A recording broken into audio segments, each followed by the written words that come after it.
Hello फेरि पनि मेरो ब्लगमा स्वागत छ हजुरहरूलाई। आज चाहिँ मेरो मामाको छोरीको पास्नी छ अनि हामी सबैजना मिलेर सब्जीहरू काट्दैछौँ। अनि यहाँ चाहिँ सुँगुरको मासु ढालेको छौँ त, अनि बाजेहरू सुँगुरको मासु काट्दै हुनुहुन्छ। अनि यहाँ माइजूहरू पनि मिलेर हामी सब मिलेर काट्दैछौँ। अनि यहाँ हुनुहुन्छ माइजू, पास्नी हुनेवाला नानीको मम्मी। माइजू नाच्दै हुनुहुन्छ खुसी भएर। अनि बाजेहरूले चाहिँ कुखुराको मासु काटिरहनु भएको छ, नखाने मान्छेहरूलाई हुन्छ नि त।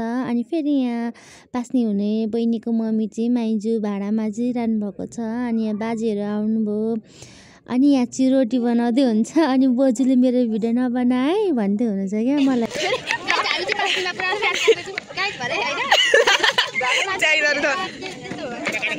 अनि अहिले चाहिँ रेडी भइसक्यौँ, अब पास्नीमा जाने। रेडी भइसके चस्मिस भएर आज बहिनीको पास्नी हुने मान्छे हुनुहुन्छ नि। हजुरआमाहरू हुनुहुन्छ, हजुरआमाहरू होइन, हजुरआमा बुढी हजुरआमा बोजूहरू।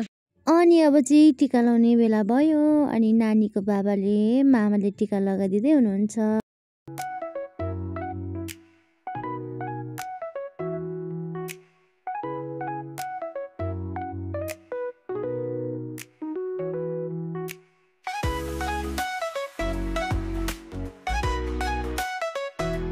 अब चाहिँ हामी टक्क लाएर भोक लाएर होइन, पास्नीमा टिका सिका लाएर भोक लागेर अब यहाँ खानामा पुलाउ अनि यो अचार अनि यो बन्दाकोपीको सब्जी अनि मासु अनि यहाँ रहेको छ सलाद अनि यहाँ रहेको छ चिप्स।